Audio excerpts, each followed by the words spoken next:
thank you for tuning in to the More Doors podcast, where we bring you the information you need to make important decisions about investment, real estate, and your overall financial wealth.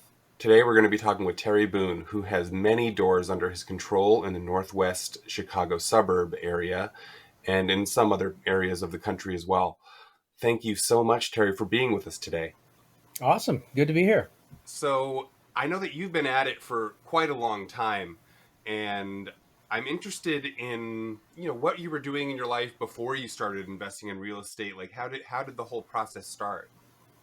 Yeah, that's a good question.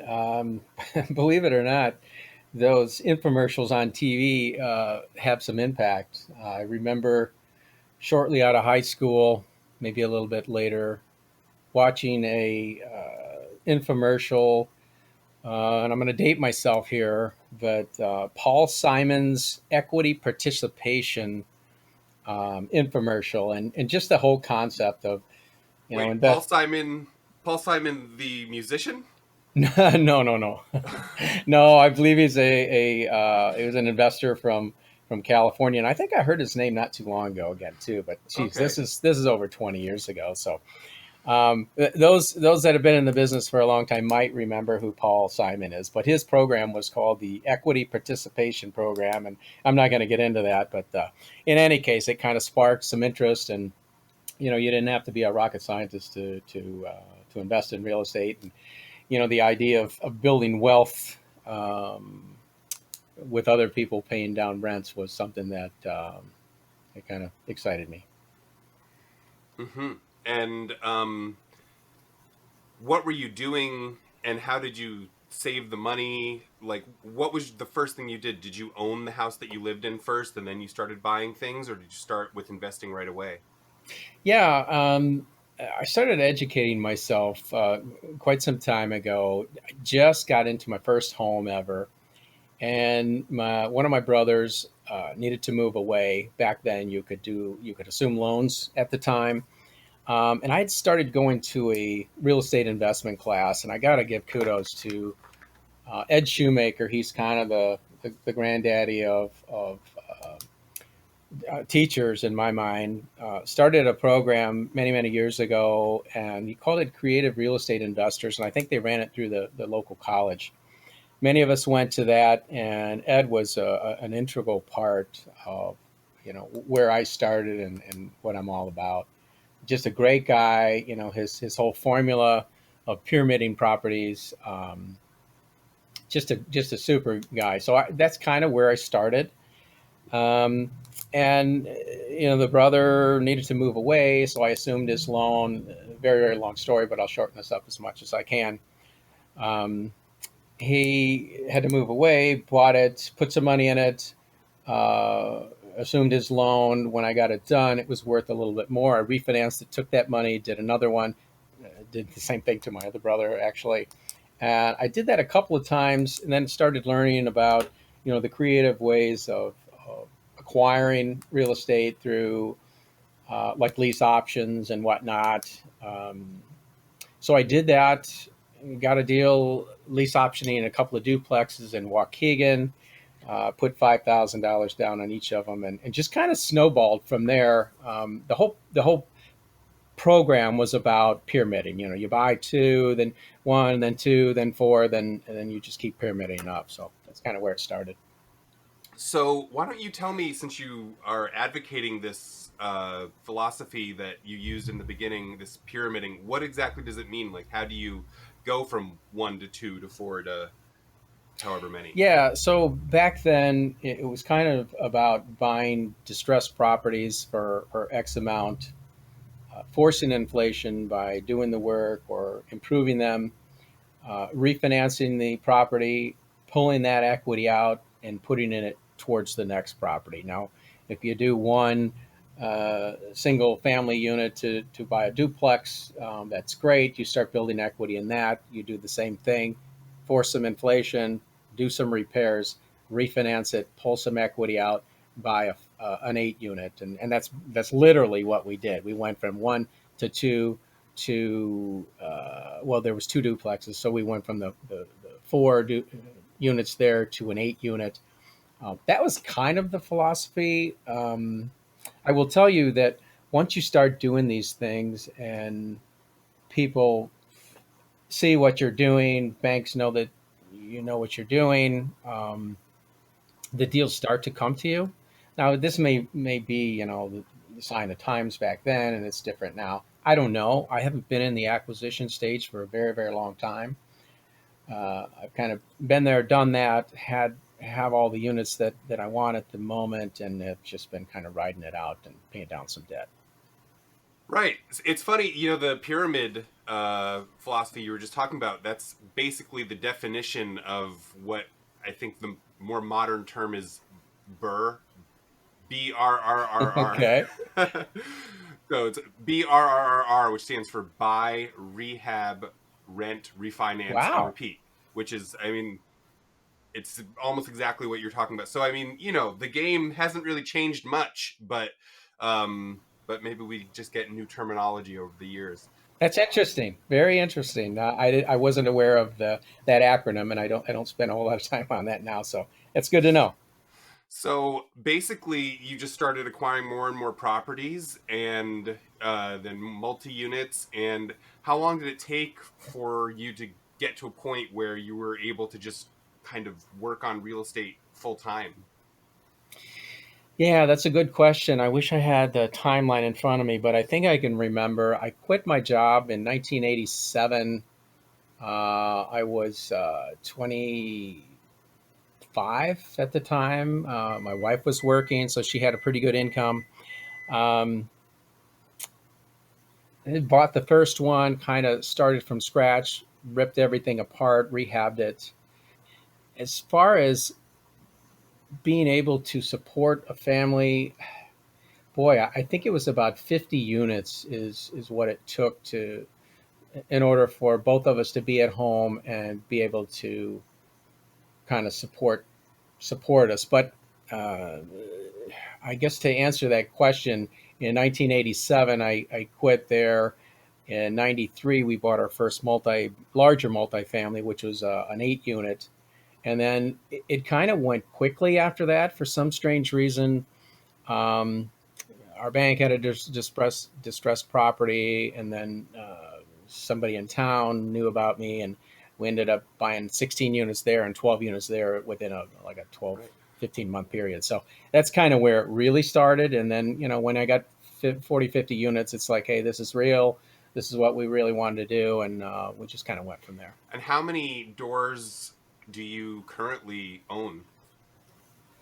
Yeah, my daughter, Lindsay, said this is quite the chic term, the doors. That's what they call it now. How many units is doors? There's actually about 125 residential units. Of that, there's a single family home, 7 townhomes in Fort Myers, Florida. We've got like 4 condos in Fountain Hills, Arizona. And then most of the stuff is right here in Northeast Illinois and Southeast Wisconsin.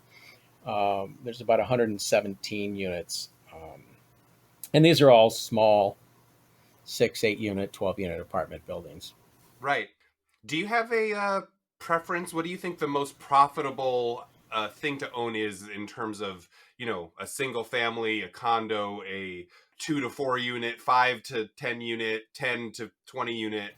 Yeah, we're getting into economy of scale, I think. You can have 20 single family homes with 20 roofs and 20 water heaters and 20 boilers and 20 HVAC systems, or you can have a 20 unit with one or two of those. So I think personally, I like the multi-family stuff.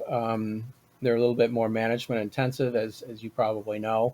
But that's kind of the direction that I went. It's just easier to manage, especially when you get enough to where you have to hire people. You're not sending them to 20 or 30 different single family homes. You're sending them to 1 or 2 units, buildings. So that's kind of my idea of it.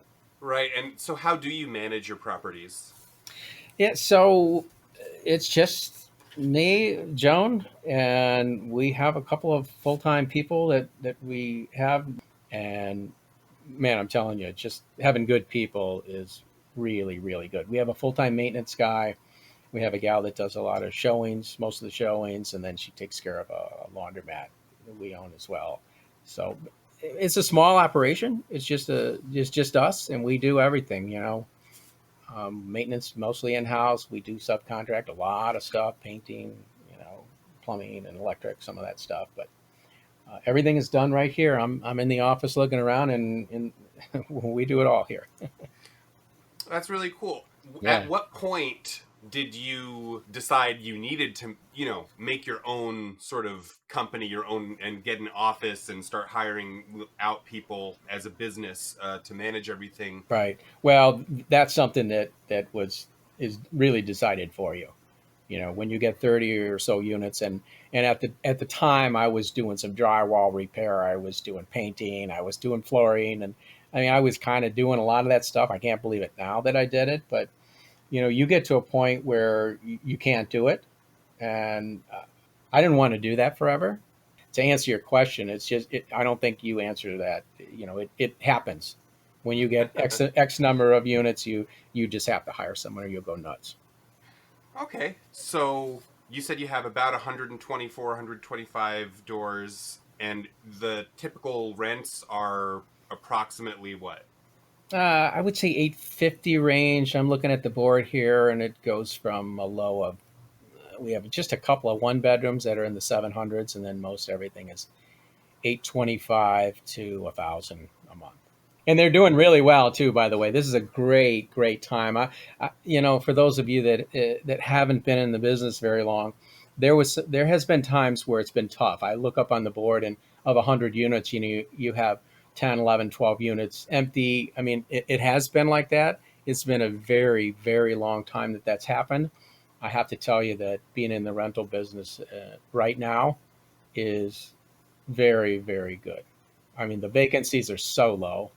And so I imagine as you started out, you mostly financed everything and had those mortgages. When you would buy things, would they cash flow right away, or did you have to pay down a little bit? I didn't have a choice. This is what we do for a living. Um, Everything had to cash flow. In order to do that, yeah, we did have to put some money in some of them. Um, it was very low. I got to tell you that this was not a get rich quick scheme. If somebody knows how to do that, let me know, because that's not the way I did it. It was a very long process, and I had a goal. I remember going to Ed's class back years ago, and he said, you have to write down these short term blah blah blah, and I still had this old faded green sheet that said, I want to have 100 units and be able to support my family and make my own hours and be on my own time. And um, kind of unfortunate for me. I did that a long time ago, so I've been really super comfortable. I guess the unfortunate thing is, I'm surely not growing. I got to where I need to be, and I could probably ramp it way up if I wanted to. The equity that we've had in these places, having them for 20 years or so, is a lot. Um, but I'm just kind of comfortable with what's going on, and I'm getting older, and I like to travel, and I have places in Florida, so I'm in a different place than a lot of people are, especially the new guys starting out. Yeah, I mean, but that's the point. That is the reason that it's so important to invest in these real estate properties. And this whole idea of get rich quick schemes and people trying to get you to pay them some money so that they can set up an online Amazon business for you, something like that. I mean, it's all just crooks and con artists. But just little by little, you buy a property, you get the next property, just what you said, you improve it a little bit, you get some equity, then you can refinance, take money out, and then you get another one, and then it just starts to snowball. And suddenly, I mean, I don't think there's anything wrong with, hey, my goal was to have around 100 and I got it years ago, and I've just been comfortable and taking care of my family and my business. And that's a beautiful thing. I mean, there's so many people who just have to work a job day after day after day, and if they ever stop working, that's it. There's no more money. I mean, that's the beauty of real estate, is as you get more, you have this passive income that, I mean, in theory, you could contract out all of your management and just sit at home if that's what you really wanted to do. Now, hopefully, we all have goals and things we want to do, but we don't have the freedom to do it. So it's just the beauty of real estate is that passive income and that ability to give yourself the time and money freedom that is so hard to get in just a normal W-2 job. I agree with that 100%. And now that you talk about this, it kind of sparks a few things. I talk to a lot of investors, and I have a lot of people in my office that come and consult. And one of the things that I'm not sure that everybody does, but I don't know if it's a great idea, but for me, it worked out. And that is, if you acquire 20, 30, 40 units or whatever the case might be, every 4 or 5 years when your loans might come due, commercial loans, if you've got a 25-year AM, you don't go get another 25-year AM. What we did, if we pay down 5 years, we reduced that new amortization by that 5 years, and what has happened is pretty obvious. We're starting to pay these things off. We just had paid one off last year, and we've got an 8 unit that we've had since 1993 being paid off next year. And as this happens, I'm in my late 50s.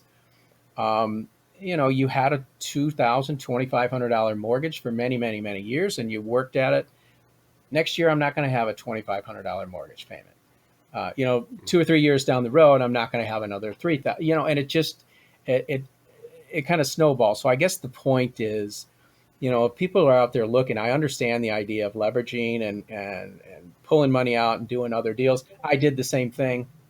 Just when you do it, I would highly recommend, not going with new amortizations. I've heard of people, having a property for 10 years, they have a 25-year AM, and they go out after 10 years and they get another 25-year AM. It's just, you never pay it off. You never get the equity build, the build up that I think you should. And that's what wealth building is. This is about building wealth for me and being comfortable in my older, years. And by doing that, I think you're in a much better place than continually refinancing, pulling money out. Yeah, it's nice to pull money out and go buy a car or whatever, but at the end of the day, it'd be nice to have more equity in the end and be more comfortable than not. Yeah, absolutely. So we've talked a little bit about the philosophy and kind of what it means to us to be investors, but for those who are looking to start investing, I mean, what types of advice do you have for people who are looking for that first place and they don't know how they're going to pay for it or where they're going to find it? What would you say to those people? Right. Um, I will tell you that now with YouTube and the online stuff, my goodness, you have so much information out there. I think if I was to start now and have all the data that is available now, I probably would go crazy. And when I meet with people, they'll have 100 questions. About 95 of those you don't really have to worry about because somebody else is going to do them for you, or you're going to have to research it or get an attorney to do it. So I just say start simple, man. One of the best bangs for the buck and the most valuable places I can imagine being is at your local apartment owners association. There's one here in Lake County that I very possibly might be the oldest uh, running member in that group. But join an apartment association, not only for the education, but the people you meet there. Every one of us are more than willing to just pour out all the information we have. The stuff like the property analysis that I use, I give that to everybody, and I see people use that all over. It's a very, very simple spreadsheet. It's something that I live by today. So go out to them apartment associations, join one, rub elbows with these guys. And networking with these guys is just it's invaluable. You have a great network of people within that group. Read, there's so many good, simple, the rich dad, poor dad stuff, the millionaire next door, Who Moved My Cheese, just all those books, those basic books that give you the basic knowledge that you need to kind of train your mind to think differently than the normal folks. I mean, there's a wealth of information out there. That's probably where I would start. Um, I don't know. What do you think, John? I mean, I'm interested in your input too. I think that learning as much as you can from the resources that are out there online, there are probably half a dozen YouTube channels and podcasts I listen to religiously.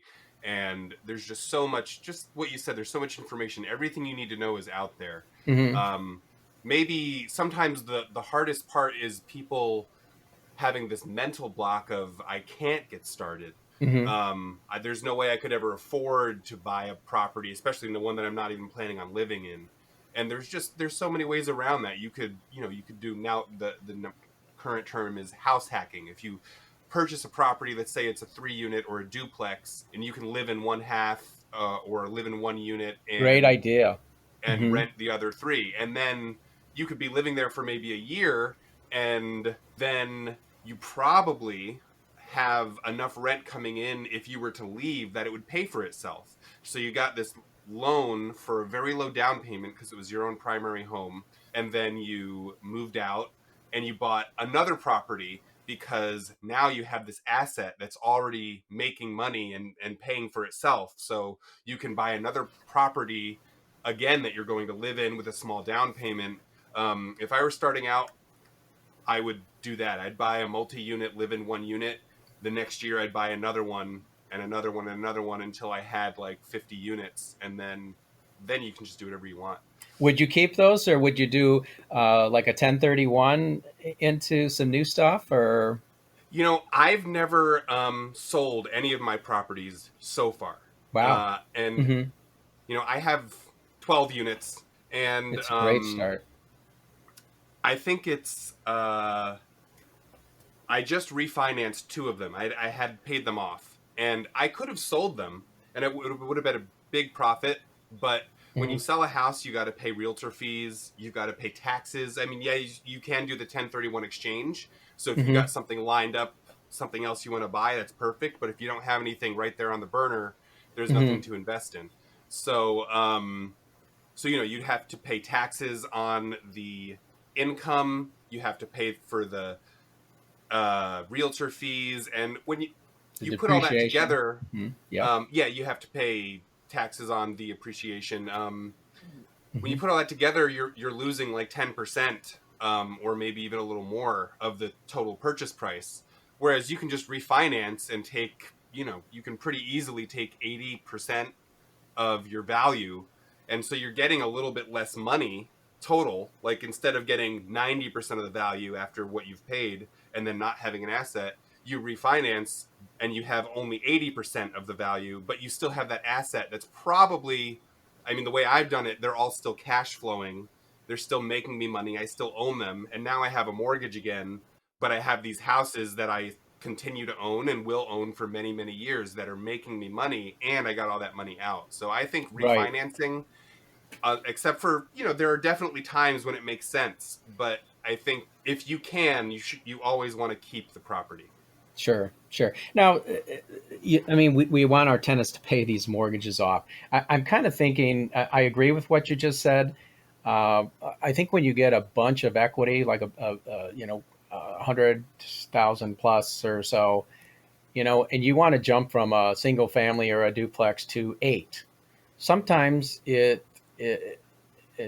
that's when the 1031 is maybe more beneficial. As far as paying all those fees, I'm with you, man. I hate paying, especially realtor fees. My daughter's a realtor and she does really really well, but I hate paying those fees. But oh, it just kills me. I know. Uh, Now, a disclaimer: I am also a licensed realtor in the state of Illinois, and I would love to sell you guys a house if you're listening. yeah, But but if you can do it, I mean, we've had very very good luck, especially with income property, selling it without realtors. If you can do that and slide everything into the new unit, we've done that several times. And if we sold now, we'd be in real deep trouble because we have all that depreciation that we'd have to recoup. But the old saying, just keep trading up till you die. Just keep going. And at some point, if you have enough cash flow there to have it managed, just keep rolling it. You don't need to sell. I'm Right, absolutely. I feel like we could probably just go back and forth talking about this for another 6 hours, but I think that's a pretty good place to stop. But before Sure. we go, I just want to ask you, what's your best advice for the secret of a happy life? You know, with respect to this business, I guess this has a lot to do with it. Um, there's a big price I put on my time and freedom. We probably talked about this, but I really, really like my freedom. Getting into this business and making it a business, your only business, you don't have to be there 8 hours a day. You can hire people to do this. Yes, it's a lot of hard work, but if you want to take off for a week, you don't have to ask anybody about it. If you want to take off for 2 weeks or take off in the middle of the day, you're not at that desk doing what's necessary. When you get up in years, if you want to take 2 or 3 months and go to Florida, like I do, this business has allowed me to do that. You have to be persistent in how you run it. You surely can't be a softie when you're a landlord. I think that might get you in trouble. But I just sometimes I just lay in bed and I think, what, this is nice. All the work, all those years, decades, a couple decades worth. It's just all worth it. So, if people are looking and they see how difficult it is, look at the end game. If you can have somebody pay these mortgages off and you be financially free and able to spend time with your family. I was that nerdball dad that went into the schools and read with the kids and absolutely loved it. You just can't put a price tag on doing things like that. All right, wise words. Thank you, Terry, so much for being on our podcast today. Sure. Hey, it was great being with you. I think you're right, John. We could probably be here for another hour and a half, and I'd be glad to share some things that I've got noted down here. Maybe that's for another day. Hey, I'd love to have you back on. Awesome. So we'll make an appointment for that. You guys have been listening to Terry Boone telling us the amazing story of how he went from 0 to 125 units. And this is just fantastic. And it's not something that nobody else can do. This is basic stuff that if you just follow the general outline, it's not a get rich quick scheme, but you will get there. He talked about the pyramid method, which nowadays is more commonly referred to as the Burr method, which is buy, rehab, rent, refinance, repeat. And you can just do this again and again and again until you build up a giant empire like Terry has.